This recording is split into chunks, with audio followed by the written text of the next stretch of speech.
Welcome to the Real Estate Syndication Show. Whether you are a seasoned investor or building a new real estate business, this is the show for you. Whitney Sewell talks to top experts in the business. Our goal is to help you master real estate syndication. And now your host, Whitney Sewell. This is your daily real estate syndication show. I'm your host, Whitney Sewell. Today our guest is Michaal Migliaccio. Thanks for being on the show, Michaal. Whitney, it's great to be here. Thank you very much for the opportunity.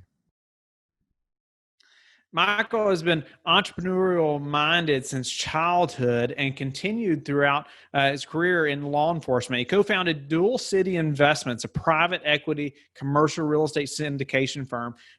He focuses on capital raising, investor relations, and identifying avenues to grow the Dual City brand. Started as friends and family, word of mouth syndication group, growing with a target of having $100 million of assets under management. Have to raise the majority of the funds for all the purchases to include their first fund of just under $15 million. So, Michaal, thank you again for your time. Give us a little more background about yourself. At first, I want to say, thank you again for your service in law enforcement. I was also in law enforcement at one time, and I'm grateful for all those men and women that served to help protect us. So grateful for that. And give us a little more of your background, though, in real estate. And then, we're going to jump into just building a brand while working full time. I mean, I did it for so long, and it's not easy by no means. And so I want to jump into that some. I know there's listeners who are trying to do the same thing, or they're debating about whether, can I make this happen? Do I have that much time? All those questions. And so looking forward to getting into that, but give us a little more about your background and in real estate. Sure. So as you had previously mentioned, I've always been entrepreneurial. I literally was entrepreneurial in grade school. I used to sell bubble gum. I've always done things in looking to build businesses and create incomes. In high school and college, I had a landscaping business. Once I got into law enforcement, which was a goal, I guess I had probably from high school, maybe a little bit earlier than that. I ended up running into Keith. He and I worked together. Keith Nelson is my co-founder and one of the three partners that we have, along with Joey Wynell. And Keith and I worked together, and we were working cases, sitting in cars, eating stale peanut butter and jelly for 16 hours a day. But it was a fruitful 16 hours. Aside from catching the bad guys, we were talking business the whole time. And one thing that we really realized was that we were both very entrepreneurial. We both had taken on a lot of different business opportunities or ideas. And one of the things that I guess that came out of those conversations was the writing of Missed Ops. And it's a book that we wrote over about a year and a half, and it's about missed opportunities. And one of the things that we came up with, a question really, was why are we not further along? We were both extremely motivated, we were both educated, had both had several different businesses that we were running or part of, but we were never at the point where we both felt like we were really successful. And, I have had people tell me, oh, you went through NYPD, DEA, and FBI. That sounds pretty successful. And I said, well, I'm comparing myself to people that are constantly striving, like maybe not Bill Gates exactly, but the Bill Gates of the world. You have to look at these guys and say they never quit. So, Keith is one of the hardest working people I've ever met. Joey is equally as hardworking, and that's something that we really push. But so we were always very entrepreneurial. We ended up writing a book. One of my missed ops was the fact that I had not purchased real estate despite having a goal. I actually had cash flow through the through the landscaping business in the mid to late 80s. My brothers and I actually had taken the time and put in the effort to write down the goal, put it up on a legal pad, and tape it up on our bedroom wall. But it just sat there, and it never went any further. So that was one of the things that led me in writing my share of misstops. Interesting. Wow. There's lots of missed opportunities that teach us a lot along the way, aren't there? Absolutely. So it's, let's jump into that a little bit. You were talking about you all were sitting in the car, for 16 hours a day, and obviously there's lots of friendships that are built during those times, together, because you all endure a lot together. No doubt about it. Some of our closest friends were in this, same situations. But tell me a little bit about those struggles of maybe when you started this business, when you all started this business, and when you're still working full time, some of the first struggles that you encountered, and let's talk through those a little bit. So for me, I think the biggest struggle was, in my part, it was raising capital. I guess the first challenge that Keith and I ran into, though, was structuring the business. We decided we wanted to purchase real estate. Keith kind of was taking the lead down in South Carolina because we felt that was a great location. He lived there. It was his backyard. He saw a lot of growth, people moving from the Northeast. So it seemed like a really good fit. But one of the first challenges we had was that we partnered with 4 other individuals, that we took them on because as we started talking about it in our circles, friends and family just said, "Oh, I would like to get involved in that." And actually, one of the guys who was one of the original 6 had brought up the idea to me when we were working cases after Keith and I worked together, but we were working together, in an FBI squad. And he said, "Hey, Miggy, why don't we go, look at buying a piece of property in Florida?" So one thing led to another. We decided to purchase real estate. We mentioned it to a couple of people, and basically 6 of us got together, and we formed our first, joint venture partnership, whatever you want to call it. Great guys. We love them all. To this day, they're still best friends, family, and investors. But to be frank, I mean, Keith and I did the majority, of the work. So after the second investment, Keith and I kind of looked at each other and says, we probably could have done this by ourselves and, reaped all the rewards because we're definitely taking up the lion's share of the work. So we decided to restructure, and the other guys decided, for the most part, to basically be investors. And to this day, that's really what they are. Again, we love them, friends and family, but for the most part, we felt that we needed to restructure. So that was our first challenge.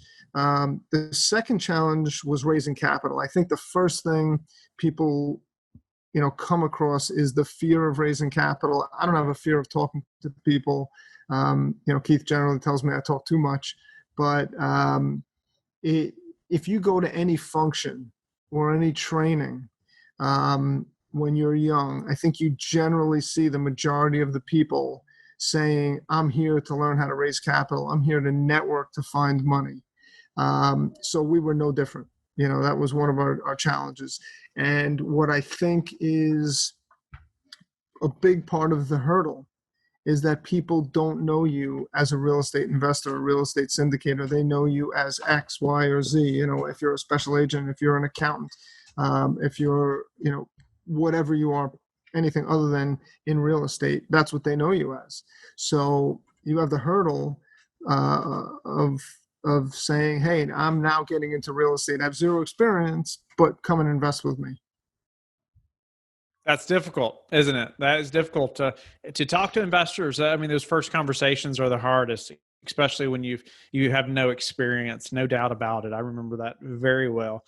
So, how did you all get past that? What did that look like, as far as having those first conversations or with no experience and developing some track record? So for us, I think we did it in a way that gave us a little bit of a head start because we partnered with 6 of us. So we put our own capital up. So we purchased 2 properties, multifamily. Originally, Keith and I started looking at flips like most people do, fortune builders and some of the other things out there. But we looked at mobile home parks and we looked at Section 8 portfolios. But we ended up not moving into any of those spaces, any of those asset classes. And we were fortunate enough to come across a realtor that found us a multifamily that we thought had a fair valuation, and we purchased it. And then we found another one that was very close by, so we purchased that. Ultimately, that was our our head start, because we put up all the capital between the six of us, but now we have at least a limited track record. We had 2 properties under our belt. We're managing them. We made some minor mistakes here and there in how we planned and how we decided to manage, in a sense. Like, one of the things that we looked at was financing for the very first property, and we were very conservative, and still are to this day. But there were some things that we could have done a little bit better. But because of our conservative nature, we took the conservative route, and but it gave us the ability to purchase properties, not have to really bang on doors and make phone calls, but get some level of experience, because we partnered with a group of us.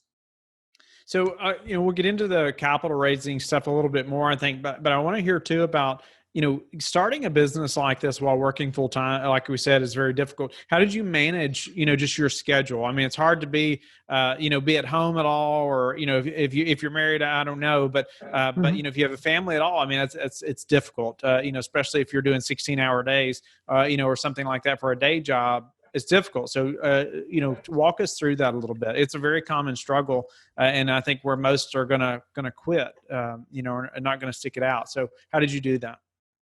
Absolutely. It's really one day at a time, because you never know, especially in our job, where the job is going to take you. I was fortunate enough at that point in my career to have time in and to land in some spots that were a little bit less time intensive. We have within FBI so many different programs that you can work. So when I was working cases, I was working some international investigations, and only 6, maybe even 7 days a week, sometimes for a year to 2 years on certain investigations. But we have the ability in this agency to move into different squads that do different things. And fortunately enough for me, the timing overlapped in a sense where I was able to find something that was a little bit less time intensive. And I don't think I planned it that way. I think that's just the way it happened. But so I was able to spend some of my free time and focus on real estate. And the thing that really suffers, though, is in the short term is family life. I have always been doing things. I rebuilt my house. That took me years, and I missed a lot of my children's childhood. Yes, so I am married with kids and dogs, the whole thing. But it is short-term sacrifice for long-term gain. Gene Trowbridge and Jonathan Ney, founding partners of the top syndication firm Trowbridge Law Group, LLP, have a legal team with over 50 years of combined experience in real estate syndication and the practice of real estate securities law. Over this time, Gene and his partners in several past firms and currently have helped clients raise close to $5 billion in offerings by empowering entrepreneurs to raise capital legally. To learn more about Trowbridge Law Group, LLP, visit their website at trowbridgelawgroup.com or follow them on Facebook, Instagram, or Twitter. No doubt about it. I've experienced it firsthand myself, but it is difficult managing both to get one operating. And so, let's go back to the capital raising a little bit, and let's talk about that. What's been some success tips or some things that you've learned to help you all be successful raising capital? So I think we started like everyone else with friends and family. And once you have some successes, you can speak to those successes. So I think really the whole business is what really supports your pitch or your introduction to people. Keith is very conservative. I'm very conservative. Joey's probably even more conservative. The fact that our first goal is to never lose a penny of investors' funds I think helps us, because as we speak to our experiences and what our goals are and how we structure deals and how we analyze deals, and then we look at our case studies basically and say, hey, this is what we did on deal 1 and deal 2, deal 3, what really helps out. And never prejudging anyone. You never know who might be thinking, I need to do something. I have money sitting on the sidelines. I've always wanted to get involved in real estate, but don't know how. One of the things that we love about our company and how we've grown is that we're friends and family and, a mom and pop type shop. We've grown through word of mouth. So starting with small successes, building on those, and then, just not prejudging anyone, talking to everyone about real estate within, not being pushy, within reason. People are very happy to talk about their successes, I think. So somebody says, hey, I have a friend that was thinking about investing in real estate. Do you mind if I introduce them to you? Something along that line. So we keep it very low key. We're not pushy. And to understand from my perspective as a guy that raises capital, to understand timing is almost everything. I've touched base with people over years and they haven't invested. And then all of a sudden I pitch something and they say, you know what, I've been looking at doing something in that industry, which I just had a large investment for one of our projects. Someone who had never invested with us before and said, I wanted to get into that industry. I haven't pulled the trigger yet and just got into one of our projects. So you're saying this is somebody that you've known over a long period of time, or you all have connected numerous times, but it just didn't work out in the past, but now it did. Well, it was someone that I met at a Rich Dad. Was she Rich Dad, Poor Dad? I think she was at a Rich Dad, Poor Dad class. Or no, it was actually, it was called Renatus. And it was in Manhattan. And I went to one of their functions, just happened to sit next to a young female. And we got to talking, ended up living similar neighborhoods, actually knew some people, the same people, and just kept in touch. And it was not anything that was like, hey, I'm, pounding the phones, calling, asking, just every once in a while saying, hello, how you doing? These days, send a text message and say, hey, how's everything? It didn't have to be about real estate. It's just keeping in touch. And then, if we have a project, hey, are you looking right now for anything? No, yes. And she used to lend money. So she was making money in real estate. But, in this particular case, it just happened to be that one of these projects that we're working on, she was really looking forward to getting into this type of a project and, was looking toward the cash flow and the benefits of this type of a deal. So it's about being persistent, consistent, and not pushy. Can't be pushy. That's for sure. You can't seem desperate in any way, no matter how much you are.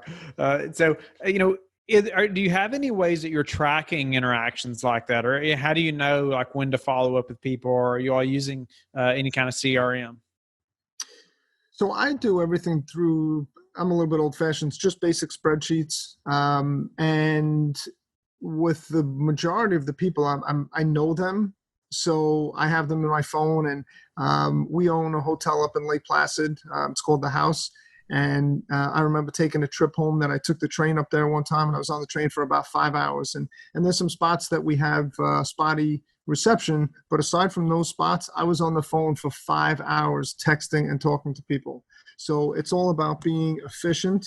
And there's always room for improvement for me there. No doubt about it. There's so many balls that you juggle, especially having a full-time job with this. But being as consistent and persistent as possible, in a sense that you say, I'm going to just constantly be in touch with people. Hey, how's it going? Or happy 4th of July, whatever. It could be anything, and just staying in touch with people. So that's something that has really worked. Mike, what's been the hardest part of the syndication process or journey for you? I think for me personally, it's probably been that I'm not as involved with finding the properties, doing the due diligence on the properties. Those are things that I want to continue to learn more about. I want to be so fluent in those areas, and there's so much to learn, and you don't know what you don't know. So raising capital, of course, there's always room for learning there as well. But when I transitioned to full time, actually, one of the chapters in our book talks about aiming at too many targets and you don't hit any. So being able to really hone it down and focus on one thing is going to be a huge benefit for me personally. But not being attached as much as I could be to the other aspects of the business is a little bit of a mental challenge for me. I want to learn all those things. I want to be, really involved in them. But the challenge also is, from Keith and Joey's perspective, is that they're crazy busy and they don't have time necessarily every day to give me updates. So we're trying to balance those things.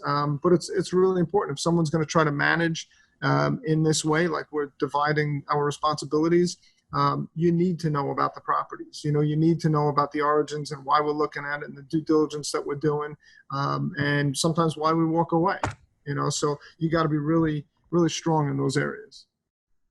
It's a partnership business, no doubt about it. And I just think when you can divide and conquer, you get there faster, and you're more successful, or, just having more people that are expertise in specific areas. And that sounds like what you all are doing. But what's a way, Mike, that you all have recently improved your business that we could apply to our business as well? I think flexibility and open-mindedness. I mean, we're looking at the environment. This is something we've always done, is we kind of let the market dictate where we go. So, for example, going back a couple of years, we had a self-storage facility that was just doing very well. I don't want to say killing it, but it was killing it. But it was doing really well. But you know what? We looked at the market, the local market. We thought that there was going to be some competition going in, so we don't get greedy. So we took the risk off the table and we moved through the product. But here in this environment, especially with all the different things that are going on in the world right now, we're looking constantly for ways to ensure that we're preserving capital, rule number one, that we're making a fair and decent return, and one that's realistic, and then to give options, because we know there's people that have money sitting on the sidelines and it's earning 0.5% or whatever in the banks. So we try to be creative and to look at every avenue possible, to find ways to continue to grow, and then to continue to offer our investors ways that they can grow. What's the number one thing that's contributed to your success? I think the partnership. I think having Keith and Joey as partners, you can't ask for two better partners. And Keith and I, we have differences in certain areas, and it's less real estate. I mean, a lot of times we see eye to eye on things, but having the right team, I think, is critical. You need to be able to be moving in the same direction, but being different could be a positive, because you see things differently and you might see something that one of the other partners doesn't see, and you can say, hey, you know what, that's a reason to do something, or maybe not to do something. So I'd say the partnership is definitely the most important thing. It's the thing that has led to our success. And how do you like to give back? That's interesting. Right now, I mean, family is one of the ways that I'm giving back, just personally. And I have parents that are older. My mother has emphysema. So on a daily basis, I'm trying to get there, which again is one of those things that you have to try to balance, because everybody has a story that's similar, whether it's young kids or, immediate family or extended family, and you have to take time out of your day, sometimes every day, to help them. I mean, I've had a neighbor that was 96 years old, and I used to take him grocery shopping, and he has since passed, unfortunately, but just a great guy, and I used to do things for him. So I've always done things, community-wise, not more as formal, but more on a personal level with people that are close to me.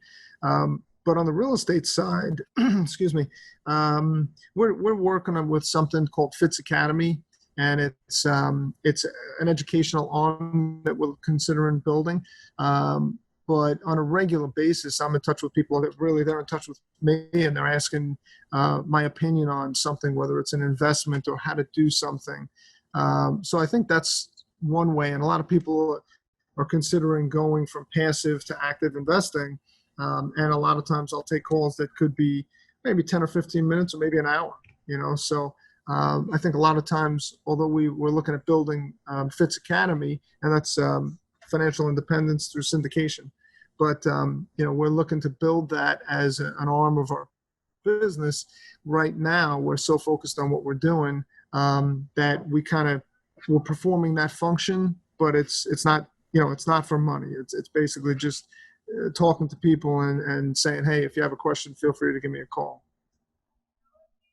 Michaal, I'm grateful for your time and the way you gave back to us today as well, and just sharing your struggles through getting started and raising capital and starting a syndication business, and while also working full time. It's definitely not easy. I think understated a lot of times when just the way it's expressed sometimes. But I appreciate you just being willing to share about that and how you all have had some success and got started now and have some momentum. So and just the value of partnerships. No doubt about it. I've experienced that as well.